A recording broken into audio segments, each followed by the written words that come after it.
And then I'm Dr. Al, born and raised in Connecticut. I moved out here in 2018. I've been practicing chiropractic since 2017.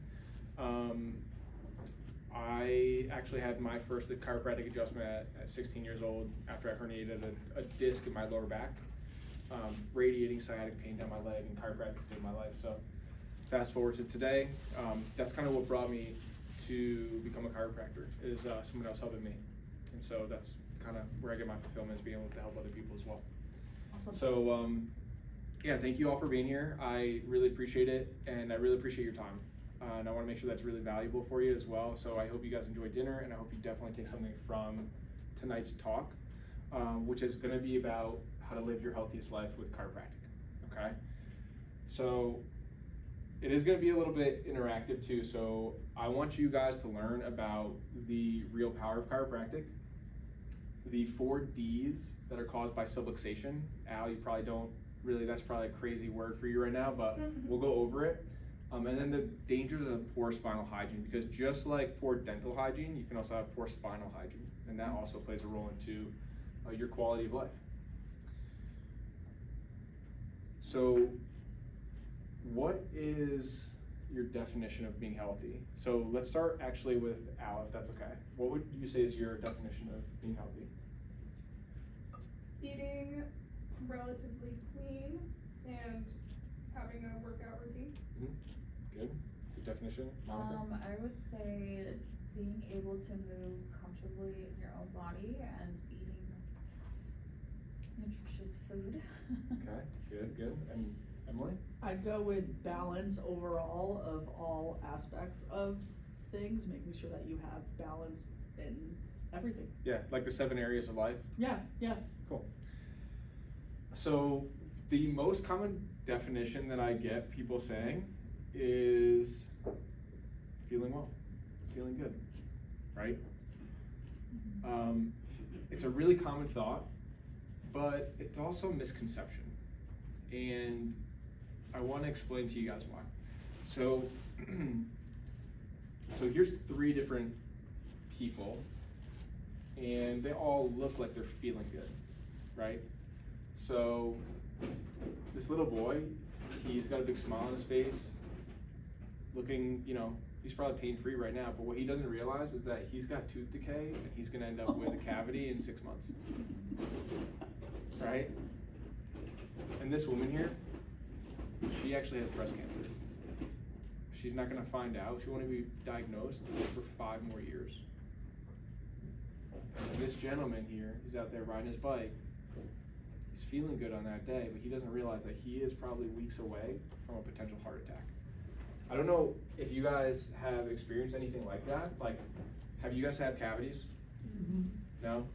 And knock on wood for us that haven't, right? Make sure that doesn't happen, but. You haven't? I actually have not. Never? Never had a cavity in my life. Oh, lucky dog. No. Oh my God. That's good dental hygiene. Yeah, right? yeah. Really good dental hygiene, right? But when you have a cavity, it's not that first day, right? It's been going on for a long time. And like, who of us knows somebody that's had cancer of any kind? My aunt had breast cancer, she passed away. So like, that's where this hits home for me too. Like, it's one of those things that is very real. Like, when she was diagnosed, what do they say? Like, especially for breast cancer, like, early detection is so key. That is the #1 thing, early detection, right? But she was, who knows? I don't want to go into her mind and really think, but she didn't get diagnosed early enough, right? It was there, meaning it was there before she realized that she had this thing going on, before her doctors knew. And same thing, I've got a friend who, his dad had a heart attack. He looked like he was in great shape. He would bike every single day. He also happened to be an alcoholic, right? Mm-hmm. And so a lot of stress on his heart, especially when he would go and bike, and it led to a heart attack.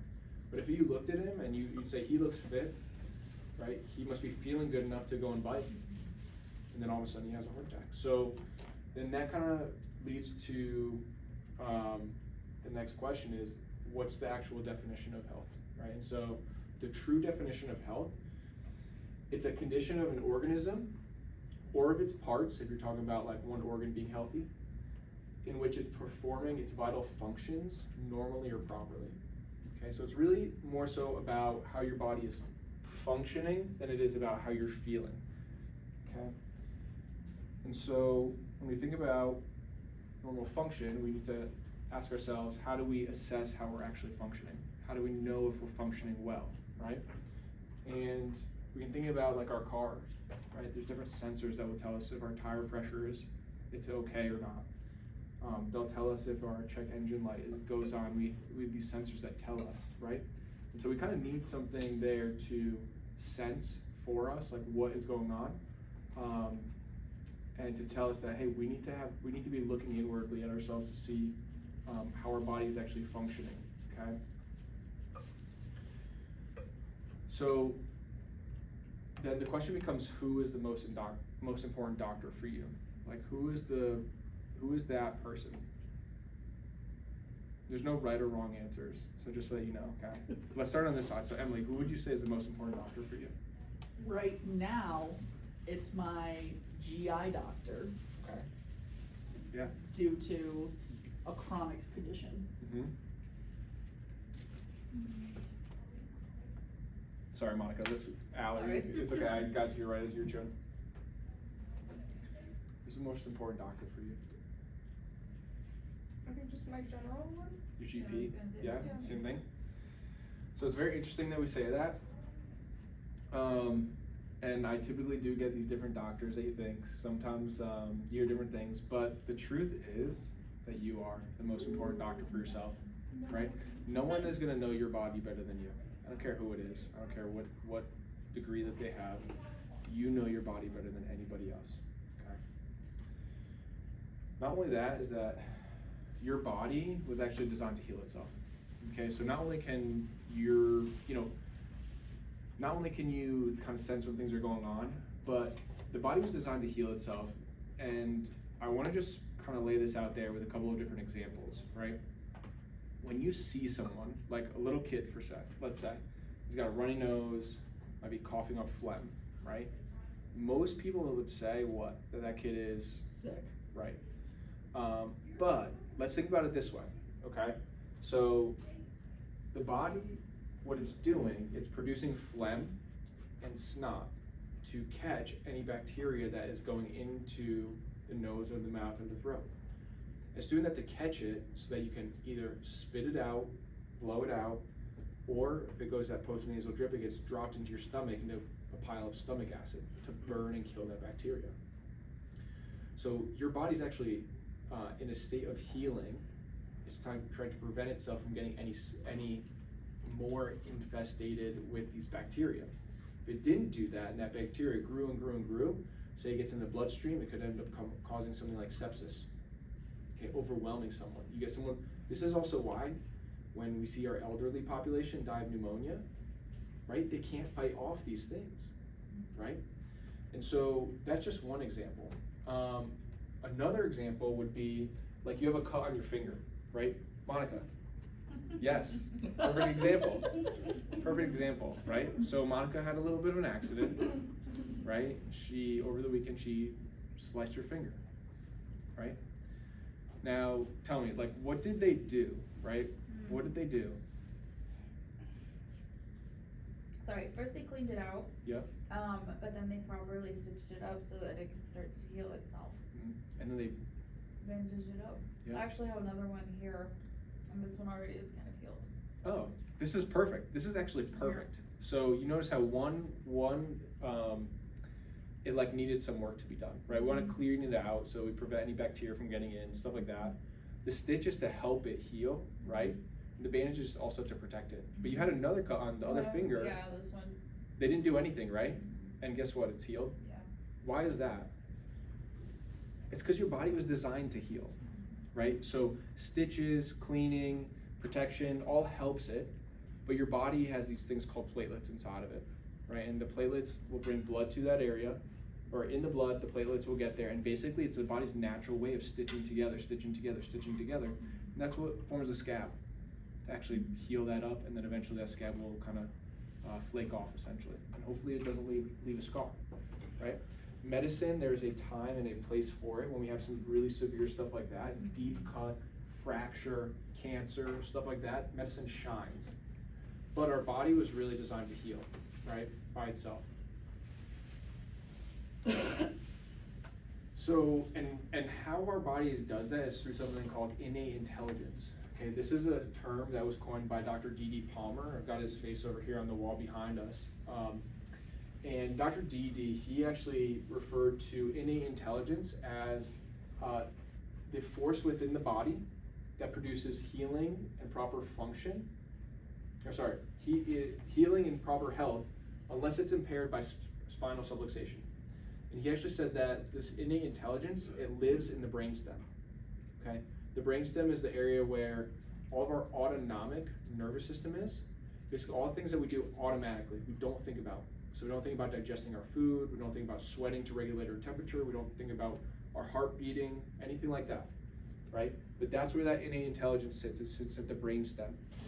Okay, and that message can get sent to the entire body properly, as long as there's no subluxations, which can prevent it from getting there. Okay, and so we're gonna dive into that. But talking about the nervous system, so the brain and all the nerves they basically are the body's communication system, right? It's the roadways and the pathways for our brain to communicate with our body, basically where that innate intelligence is to communicate with every cell, tissue, and organ in our body, okay? And so when we think about that, you can think about it kind of like a computer system, right? So you can have one server going to all different monitors, everyone's kind of working on the same system, so they're all connected, right? Everything is all connected, it can all function optimally, right? In basically real time. And that's essentially what the brain, the spinal cord allow for all of the systems of the body to work in coordination, okay, in sync with each other. And so what that looks like is like this. We have all these nerves, we've got the spinal cord, which goes directly down the center of the body, and then all the nerves all travel out to different places in the body and help the body function properly. Again, it's really about function. And the nerves are protected by the spinal column. Okay, and that's when we think about the spine, we think about the spinal column. That's typically what we think about. That's the bones and the joints. And so we've got 24 different bones in our spine that are all separated. They're all jointed, right? If you think about this, if our body was created with just one long bone, like our femur, right, up and down our spine, we wouldn't be able to move and bend and be athletic and do all the things that we normally do. So it's really an amazing thing that we have all these different joints, because it allows us to move the way that we do, to enjoy the activities that we love to do. Like I love to hike and snowboard and go camping and stuff like that. Like growing up, we played sports and all those types of things. Like we would not be able to do those things. At the same time though, these joints, because they can move, they cause us to become vulnerable to them moving out of place, injuring and irritating the nerve system, and that is a subluxation. So we're gonna dive into that in just a little bit, but that's something about the spinal column and the spinal cord. And if you think about it as like from a bigger perspective, when we have our vital organs, our heart, our lungs, our spleen, our liver, everything that we have inside of our thoracic cavity is protected by what? A rib cage. And so the spinal column is essentially that protective system that we have around all of our vital organs, right? It just shows you that the spinal cord is so important that it's got its own protective mechanism just around it, versus having all these vital organs that are just protected by the rib cage, right? So the nervous system is really the control system of all those other organs, tissues, and cells in our body. And now we get into subluxation. So subluxation, big fancy word, but when we break it down, sub meaning partial or less than, luxation actually means like a disluxation. Luxation means separation. So it's subluxation, it's less than a full dislocation. So if you think about this really simply, it's a bone out of place. You think about it like a sprain, okay? And when we look at what it looks like, we can see a healthy joint. So for like Monica, Emily, like we might remember some of this stuff. Al, this might be new information for you, which is totally okay. You can see a nice thick disc between the two bones, creates the hole for this nerve to exit. What happens is that when that joint sprains, over time you can see disc degeneration, meaning it thins, and it narrows the hole here where the nerve exits. And that's part of what we're seeing when we see subluxation, okay? So what are some of these things that cause subluxation? Accident. Accidents? Monica, anything? Stress. Stress, yes. Al, any ideas? Besides accidents and injuries, I don't know. Take a whack at it. Get into the specifics. Something specific. It could be something specific. Yoga? Maybe? Yoga? Yeah. Maybe. Depends. Actually, it's interesting. It's very interesting when I see people who have subluxations that happen to be yogis. Sometimes they have some of the worst spines. Actually, the reason why is they're putting Did you so say much worst? Sorry. worst. Okay, Yeah. The okay. reason why is because when they have subluxation, and they are now forcing themselves, they're training their body to put more stress, contorting their bodies in these different ways. That's putting stress onto the body and onto those joints. So it can be a really good thing when they're subluxation free. But if they're not subluxation free, you're putting a lot of stress on your joints and on the system where it can cause degeneration, it can cause issues. But car accidents, absolutely. Any type of sporting collision, right? Any type of sporting collision. How about poor support with poor mattress, poor pillows, right? We're spending 6 to 8 hours a day in our. What about desk sitting? Say that again? Sitting at your desk. Sitting at a desk. I got that's on here. Is it?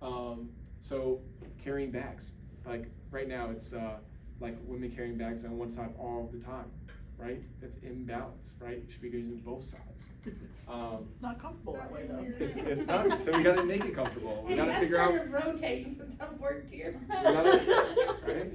So we gotta make some modifications to how we're currently living our lives to decrease that stress. I'm not saying not to wear your purse, not to do those things, right? But this one right now, kids are going to school. Do you know how heavy a backpack is supposed to be? Well, Dante's is pretty light, So- so I don't know what to tell you.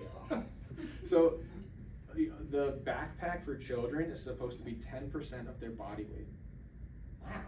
Think about that. When you're going backpacking and you have the belt around your waist, you can get up to like 25%, but really you shouldn't be more than 10% of body weight. So you think about like a 40, 50 pound little girl that's like in elementary school. Seriously, Her they lunch should is have, heavier than that. right. Just kidding. Yeah, their lunchbox is heavier. That's the truth. That's the truth. And so like this can cause subluxation, and you start to wonder why, like, you know, nowadays people are so hunched forward. This is part of the reason. It's not going to be the whole reason, but it's a piece of the puzzle. Driving in long car rides, right? We're not really meant to be sitting for all those hours, but people who drive, Eddie drives on a daily basis. I mean, it's not supposed to. You're not really supposed to be driving like that all the time. Our bodies weren't made for it. Playing on the playground, right? Someone, you know, being on the jungle gym and slipping and falling and busting their knee and busting their back. That's how I broke my hand when I was little. That's how you broke your hand, right? Falling on an outstretched hand. I went like that. Yeah, you had it's very common. And then here's where we're talking about desks and technology, right? Sitting at a desk with poor ergonomics, looking down at your phone all day, puts a lot of stress on the top of the back and the neck. So there's so many different things, okay? But what do you think causes the first subluxation in, I'm not gonna say everyone's life, but in many people's lives? Stress, yes. There's sitting, okay. So we went over sitting. It's something that I have not mentioned yet. I have not mentioned this one yet. I don't expect you to know it, but I'm just curious. Walking, okay. So how about this? What if I told you that birth is not only stressful for mom, but it's also stressful for baby? So